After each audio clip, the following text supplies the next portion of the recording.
তাড়াতাড়ি মুখেরটা খা না, ভালো লাগে এতক্ষণ মুখে নিয়ে বসতে। বলেই মোম বাঁ হাত দিয়ে 3 বছরের ছেলের কানটা টেনে দিল।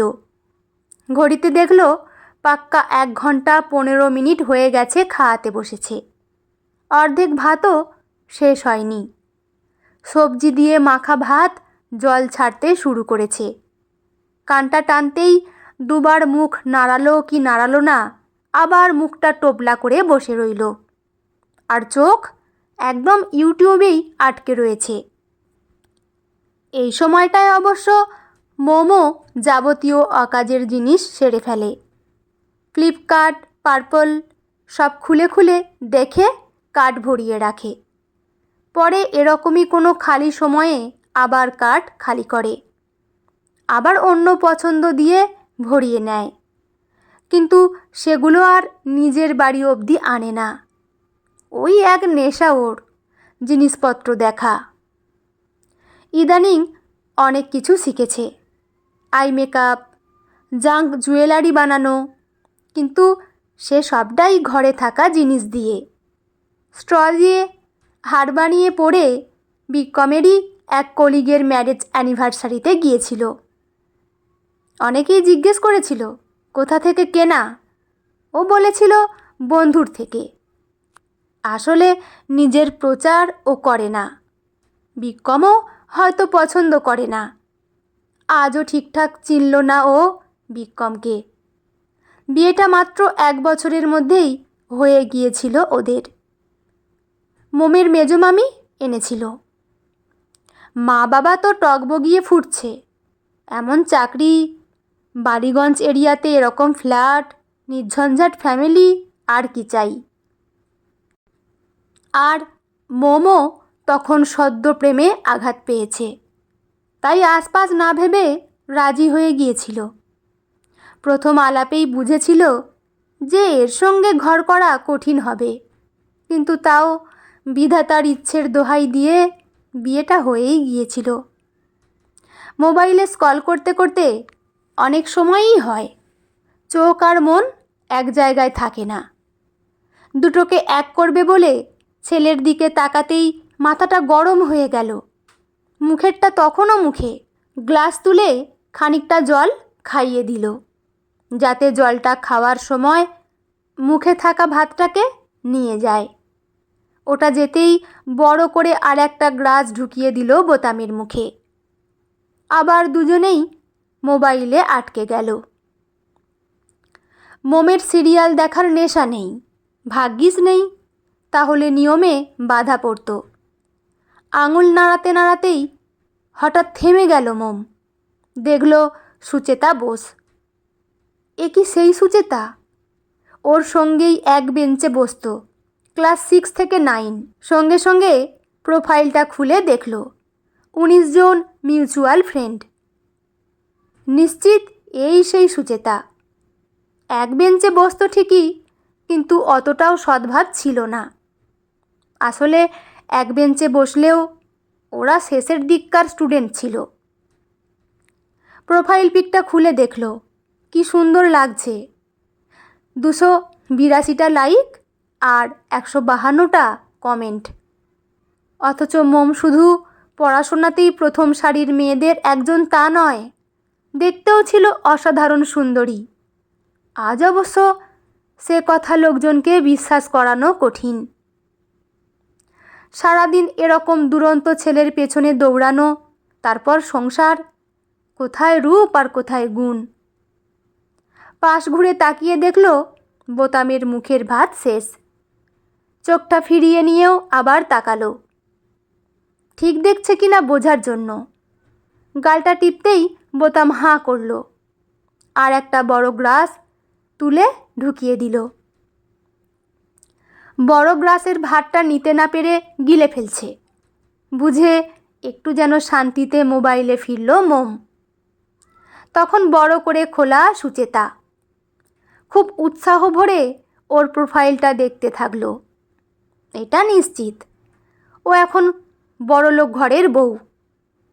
আর এখনও বাচ্চা কাচ্চা হয়েছে কিনা সন্দেহ, না হলে এরকম কখনই ধরে রাখতে পারে না। হঠাৎ নজর পড়ল বেকিং নিউজ। কি এটা ভাবার সঙ্গে সঙ্গেই চাপ দিয়ে খুলে দেখল কত ধরনের designer cake, chocolate, bakery, biscuit. এগুলো কি ও বানায়? মনে মনে বলতেই উত্তর পেয়ে গেল একটা কেকের ছবির নিচের কমেন্ট দেখে। কি করে পারছে কে জানে, একা একাই নাকি শিখেছে। আমি তো কতবার চেষ্টা করেও পারলাম না। একা একা বিড়বিড় করছে দেখে বোতাম মায়ের দিকে তাকিয়ে কিছুটা ভয়েই মুখের ভাতটা গিলে ফেলল। আবার এক গ্রাস দিয়েই সুচেতার কেকের পেজটা খুলে ওর নম্বরটা সেভ করলো চটপট। ইচ্ছে করছিল এক্ষুনি একটা ফোন করে, কিন্তু ওই যে ছোটবেলা থেকে যাদের নাক উঁচু থাকে, ভগবান তাদের নাকটা খুব বেশি দিন উঁচু থাকতে দেয় না। মোমের আলাদাই এক দাপট ছিল। প্রতিদিন ক্লাসে পড়া পারত, ভালো রেজাল্ট করত, কিন্তু ওই যে জীবনের মাঝ বয়সে এসে তখন আর কারোরই মনে থাকে না ক্লাস 9-এ অঙ্ক বা ভূগোলে কত পেয়েছিল। বরং এটাই দেখার সমাজে এখন কে কোন জায়গায় আছে। আর একটু স্কল হতেই দেখল একটা বড় মঞ্চে প্রাইজ নিচ্ছে সুচেতা, আর নিচে লেখা an achievement of baking news.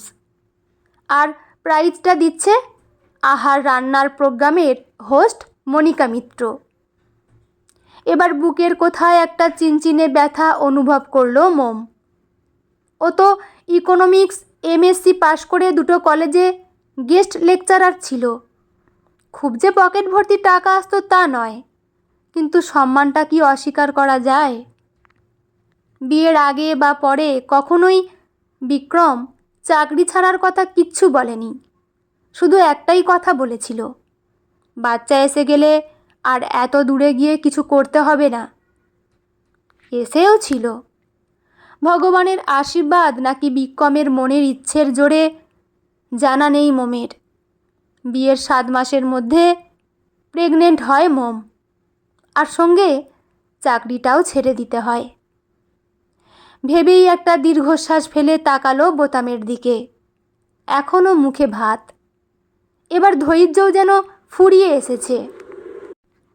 তাড়াতাড়ি জল খাইয়ে ভাতটুকু মুখ থেকে গলা অবধি নামিয়েই মুখ ধুয়ে দিল ওর। তারপর টানতে টানতে ঘরে জানলার পর্দাগুলো নামিয়ে দিয়ে জোরে জোরে চাপড়াতে শুরু করলো। চাপড়ানোর জোর ঠিক কতটা তা কেবল বোতামই বলতে পারবে। তবে ও এটা বুঝেছে এক্ষুনি না ঘুমালে কপালে অশেষ দুর্গতি আছে। তাই 10 মিনিটে ঘুমিয়ে পড়ল বোতাম। এখন ঘন্টা 2 সময় আছে মোমের হাতে। চাইলে ঘর পরিষ্কার করে সব খেলনা গুছিয়ে বিকেলে বর আর ছেলের খাবার করে রাখতেই পারে। আবার না ইচ্ছে করলে কোনো রকমে দুটো খেয়ে খাটে শুয়ে দুঃখের কথা ভেবে একটু কেঁদে নিতে পারে। তবে মোমের মনের আঁচ দেখে বোঝা যাচ্ছে ও আজ দ্বিতীয়টাই পছন্দ করবে। আসলে না পাওয়াটা অনেকটা ঋণের মতো, অল্প অল্প করে না শোধ করলে তার চাপে বাঁচা দায় হয়ে যায়। আজ আর খেতে ইচ্ছে করছে না মোমের। সকালবেলা মোম আর নিজের জন্য সেরকম রান্না করে না। ছেলের যা রান্না হয় ওটাই সোনামুখ করে খেয়ে নেয়। যা ভালো মন্দ রান্না সব রাতে হয়। ছেলের সবজি আর চিকেন দিয়ে বানানো ঝোল দিয়ে ভাত মেখে মুখে দিতেই গাটা গুলিয়ে উঠল।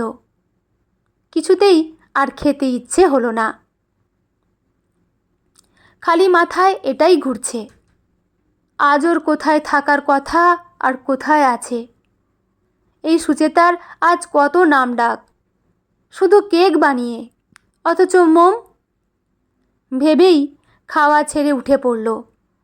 ভাত কটা কুচিয়ে কালো প্লাস্টিকে ভরে ডাস্টবিনে ফেলতে গিয়ে মাথায় এলো আজ বিকেলে তো কেক বানানোই যায়। বিক্রম এসে খুব হালকা খাবারই পছন্দ করে।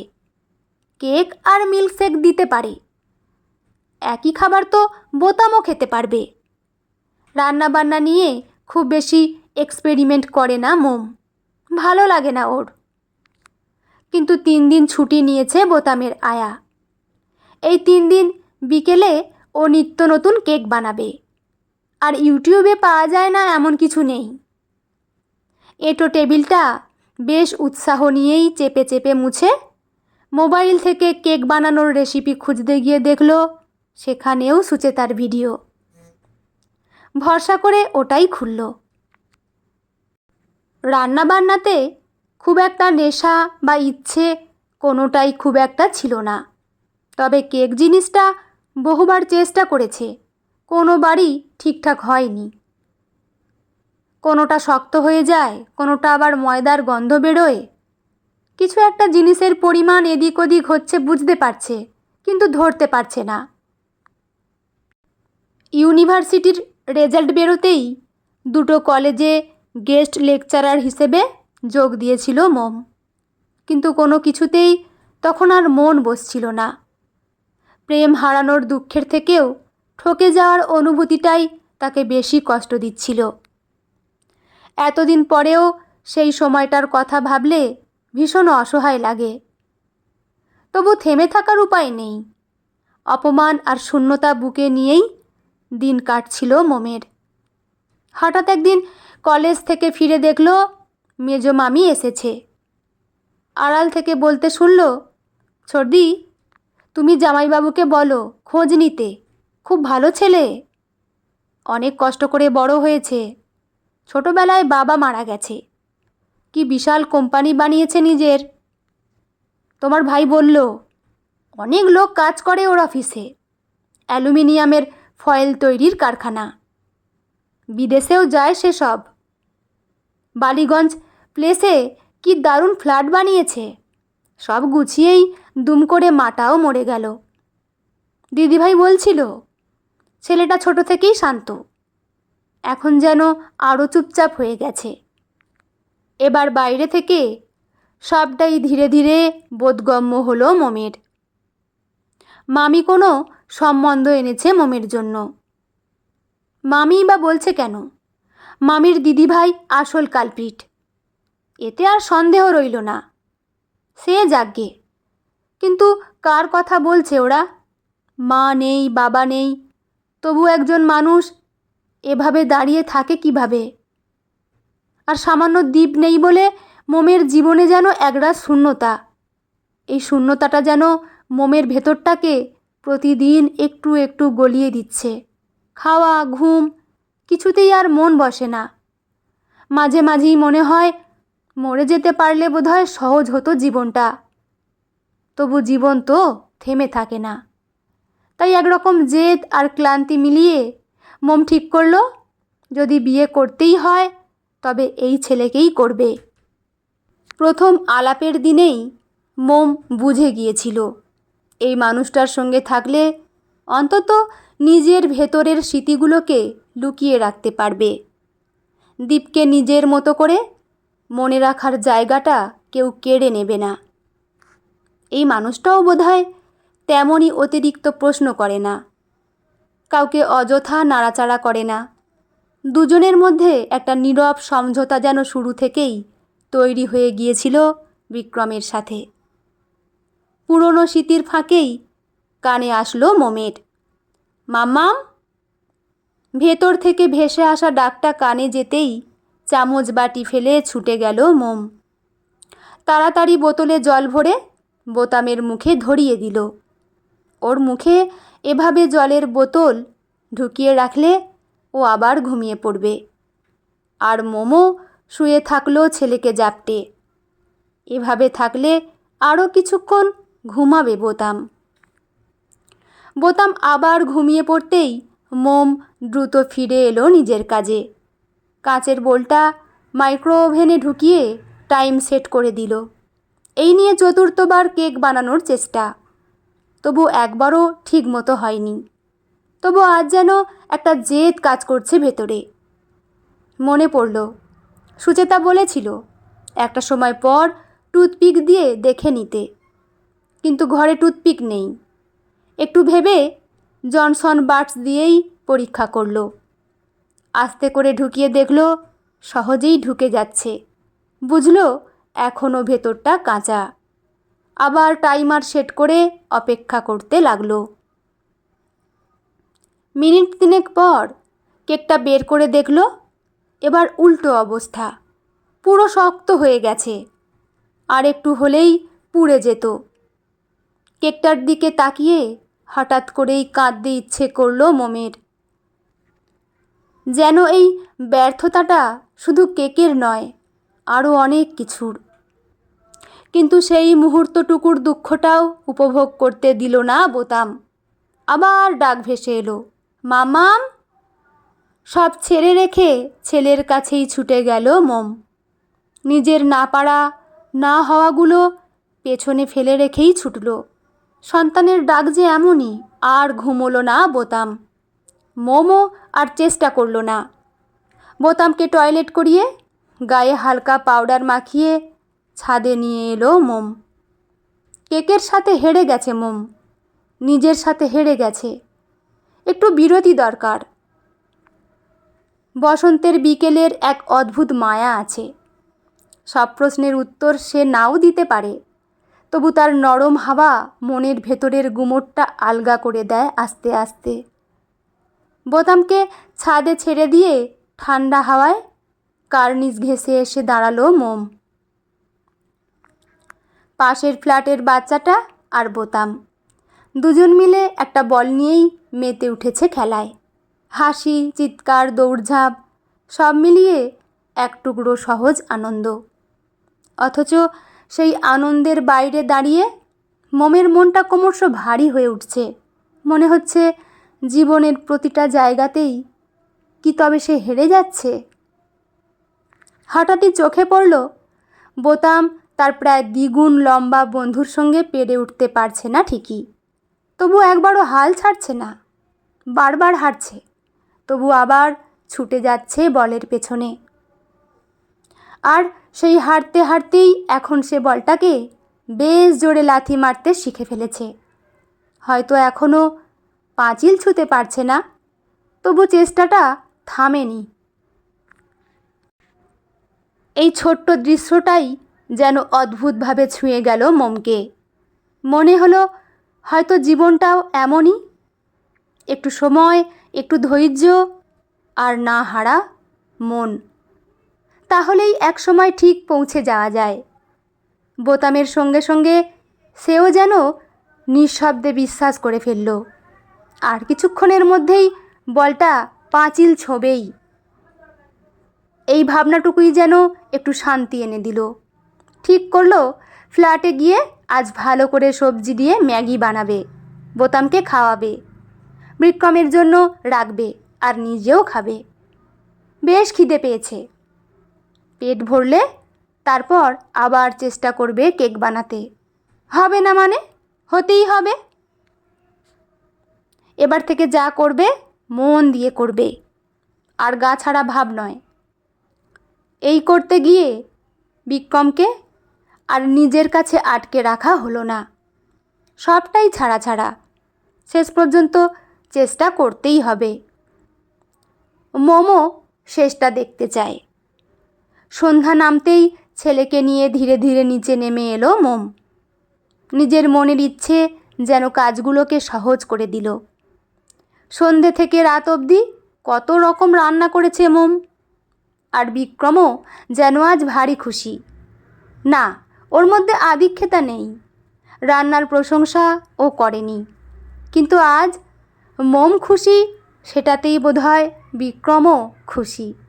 তার চিহ্ন বিক্রমের চোখে মুখে দেখেছে মোম। রাতের খাওয়াটুকু সেরে বিক্রম ছেলে নিয়ে ঘুম পাড়াতে গেলে শাশুড়ির ঘরে ঢুকলো মোম। বাসনের আলমারি থেকে আর একটা কাঁচের বোল বের করলো। সকালেরটা ভিজিয়ে নামিয়ে রেখেছে, এখনও মাজা হয়নি, মালতীর জন্য রাখা ছিল। কিন্তু আজ ঠিক করেছে শাশুড়ির আগলে রাখা জিনিসগুলো যত্ন করে রাখবে। মালতীর হাতে ছাড়বে না, ওই মেজে রাখবে। যখন প্রথম এই বাড়িতে এসেছিল মোম অবাক হয়ে গিয়েছিল গোছানো সংসার দেখে। এত গোছানো হয় একজন ছেলে? পরে বুঝেছিল ব্যাপারটা। বিক্রমের মা মরার আগের দিনও ঘর গুছিয়ে সুন্দর করে রেখেছিলেন, আর পরের দিন ভোরে বাথরুমে গিয়েই শেষ হয়ে যান। সেই থেকে ঘরের কোথাও হাত দেয়নি বিক্রম। নিজের ঘরের যেটুকু দরকার সেটুকুই ব্যবহার করেছে। কাজের লোক এসে শুধু পরিষ্কার করে ধুলো ঝেড়ে দিয়ে গেছে। শাশুড়ির সময় যিনি কাজ করতেন তাকেই রেখে দিয়েছে মোম। পরিবর্তন করেনি কিছু। মোম যখন বিয়ে হয়ে এসেছে তখন শাশুড়ির ছবির সামনে দাঁড়িয়ে নিজেকে কথা দিয়েছিল, এই ঘরের কিচ্ছু বদলাবে না। তাহলে বিক্রমের মনে হবে মায়ের হাতের গোছানো ঘরেই আছে ও। কিন্তু আজ মনে হচ্ছে ভুল করেছে ও। শাশুড়ির জিনিসগুলো ব্যবহার করলেই ওনাকে বাঁচিয়ে রাখা যাবে। এবার থেকে সব বের করে ব্যবহার করবে, তারপর আবার গুছিয়ে তুলে রাখবে, বুকে আগলে রাখবে সবটা। মোম এসে থেকে এই ঘরের পর্দা, বিছানার চাদর কিচ্ছু বদলায়নি, শুধু মাঝে মাঝে কেচে আবার একই জিনিস দিয়ে সাজিয়েছে, যাতে এটা দেখলে বিক্রমের মনে হয় মা এখনও আছে। পর্দায়, চাদরে, আলমারির বাসনে বিক্রমের দুঃখটা খুব বোঝে মোম। ঘড়িতে দেখল ঘন্টা দেড়েক হয়ে গেছে। শাশুড়ির ঘর, বিক্রম, ছেলে এইসব মনে নিয়েই ব্যাটারটা ফেটিয়েই চলেছে মোম। মনে মনে ভাবছে, হলে এতেই হবে, না হলে আর হবে না। একটু ক্লান্ত হয়েই বোলটা নিয়ে মাইক্রো ওভেনে ঢুকিয়ে দিল। টাইম সেট করে শাশুড়ির ঘরের বারান্দায় গিয়ে দাঁড়ালো। কি সুন্দর মন ভরানো হাওয়া দিচ্ছে আজ, কি সুন্দর এই ঝোলা বারান্দাটা। আগে বোতামের জামা কাপড় বেশি হলে এই পাশে মেলতে আসতো, অথচ যে কোনো কাপল এরকম বারান্দা পেলে কত রোমান্টিক মুহূর্ত কাটাতো। অথচ মোম আর বিক্রম কোনোদিনও সেরকম সময় কাটায়নি। মোম নিজেও চায়নি, কিন্তু বিক্রম, ও তো পারতো মোমকে কাছে টেনে নিতে। ছেলের হওয়াটুকু দরকার ছিল, তাই শুধু সেটুকুই হয়েছে, কিন্তু আরও কিছু তো হতে পারতো। মোমই না হয় চেষ্টা করতো, এবার করবে, আগলে রাখবে বরকে, ছেলেকে, সংসারটাকে। টক করে আওয়াজ করে মাইক্রো ওভেন জানিয়ে দিল কেক রেডি। গন্ধটাও দারুণ বেরিয়েছে। নাচতে নাচতে ছুটে গেল মোম। গিয়ে বের করতেই দেখল পুরো ময়দার দলা। আকারটা গোল ঠিকই, কিন্তু বোঝা যাচ্ছে ভেতরটা কাঁচা। এর থেকে বেশি দিলে পুড়ে যাবে। উফ, এই হিসেব মেলাতে মেলাতে পাগল হয়ে যাবে এবার মোম। দরকার নেই আর, এভাবে জিনিস নষ্ট করবে না। বোল থেকে কেকটা একটা থালায় তুলে ঝুড়ি চাপা দিয়ে রেখে ঘরে চলে গেল। খুব অস্থির করছে শরীরটা। আসলে হেরে যাওয়ার দুঃখ প্রচুর, আর মোমের জীবন এই অধ্যায়টাই বেশি। ও জীবনে ভালোবাসার কাছে হেরেছে, পড়াশোনার কাছে হেরেছে, আর আজ সুচেতার কাছে। সুচেতাকে দেখে মোম যেন আজ অস্থির হয়ে যাচ্ছে। কাল অবধিও তো এত কিছু ভাবেনি মোম। ঘরে নিঃশব্দে ঢুকে দেখল ছেলে ঘুমিয়ে কাদা, কিন্তু ছেলের জায়গাটা আজ কোণায় করেছে বিক্রম, আর সাইডে নিজে শুয়েছে। মাঝখানটা ফাঁকা। কিছু কি ইঙ্গিত দিতে চাইছে ও? ভালো লাগলেও নাইটিটা বদলে খাটে উঠে ছেলেকে সরাতে গেল মোম। আজ দিনটা ছেড়ে দাও ওকে, কষ্ট করে এখানেই শুয়ে পড়ো। 4 বছরে এই প্রথম বলল এ কথা বিক্রম। আজ মোমের মনটাও হয়তো তাপ খুঁজছিল, তাই মাঝে নয়, একদম বিক্রমের বুকে এসে মাথা রাখল।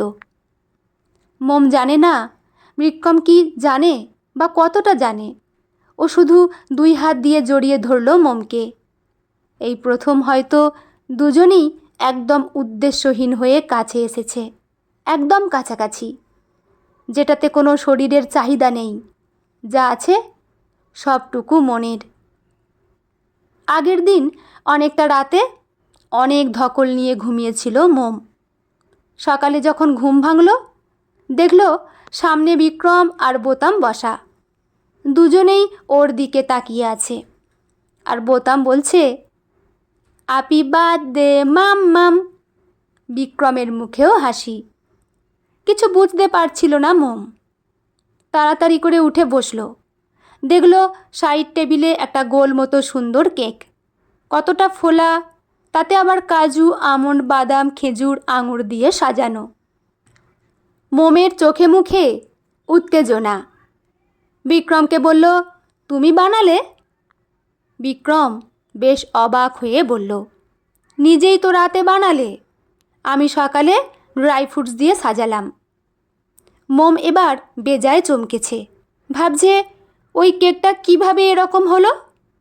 মনে পড়ল, ও দেখেছিল গুগলে যে কেকটা বানিয়ে রেখে দিতে হতো কয়েক ঘন্টা, তাহলে ওটা ঠিকঠাক ফর্মে আসবে। সেই সময়টা বোধহয় সারা রাতে নিল কেকটা। অদ্ভুত অনুভূতি হচ্ছে এখন মোমের। জড়িয়ে ধরল বোতামকে আর তাকিয়ে রইল বিক্রমের দিকে। বিক্রম ছুরি নিয়ে এসে বলল, নাও কাটো। মোম বলল, বোতাম কাটবে। বিক্রম বলল, না, তুমি কাটবে, আজ তোমার জন্মদিন। মোম অবাক হয়ে তাকালো। বিক্রম বলল, আজ তোমার নতুনভাবে জন্ম হলো। আজ থেকে তুমি আমার কোম্পানির একজন শেয়ার হোল্ডার হলে। সই সাবুতগুলো করিয়ে নেব। নিয়মিত অফিস যাবে আমার সাথে। মোম নিজের কানকে বিশ্বাস করতে পারছে না। কি শুনছে ও? খালি বলল, বোতাম। বিক্রম বলল, যাবে আমাদের সাথে। আমার অফিসের নিচে ক্রেশ আছে, ওখানে থাকবে। রাতে একসাথে ফিরে আসব। চলুক একটা বছর, তারপর স্কুল তো থাকলই, সময় হলে ভর্তি করে দেব। এতক্ষণে মোমের মনে হচ্ছে জীবনটা সত্যিই সুন্দর, ভীষণ আনন্দের। সময় হলে ও ঠিক সবাইকে সবটা ফিরিয়ে দেবে। খালি ততদিনের অপেক্ষায়। বিক্রমকে জড়িয়ে ধরল মোম। বিক্রমও আঁকড়ে ধরল। এ ধরায় কিছু একটা ছিল, একটা কিছু, হয়তো অনেকটা যত্ন আর ভালোবাসা।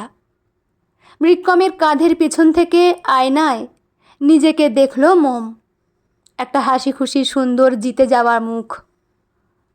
আয়নায় নিজের মুখটা দেখে মোম বুঝল হেরে যাওয়া নয়, সে আসলে লড়াইটা চালিয়ে গেছে বলেই আজকের এই জয়। পাশে বিক্রম, কোলে বোতাম, এই ছোট্ট পৃথিবীতেই ফিরে পেল নিজের নতুন জন্মদিন। আর আয়নার ওপারে দাঁড়িয়ে থাকা মেয়েটা আজ আর ভাঙা নয়, সে সম্পূর্ণ, সে দৃঢ়। বন্ধুরা, গল্পটি এখানেই সমাপ্ত। গল্পটি আমার তো বেশ ভালো লাগলো। আপনাদের কেমন লাগলো অবশ্যই কমেন্ট করে জানাবেন। আর হ্যাঁ, চ্যানেলে যারা নতুন বন্ধু তারা কিন্তু চ্যানেলটা অবশ্যই সাবস্ক্রাইব করে পাশে থাকবেন। দেখা হচ্ছে পরের কোনো গল্প নিয়ে। লেখা অনিন্দিতা মুখার্জি সাহা, পাঠে আমি রিমি। ভালো থাকবেন সবাই। ধন্যবাদ।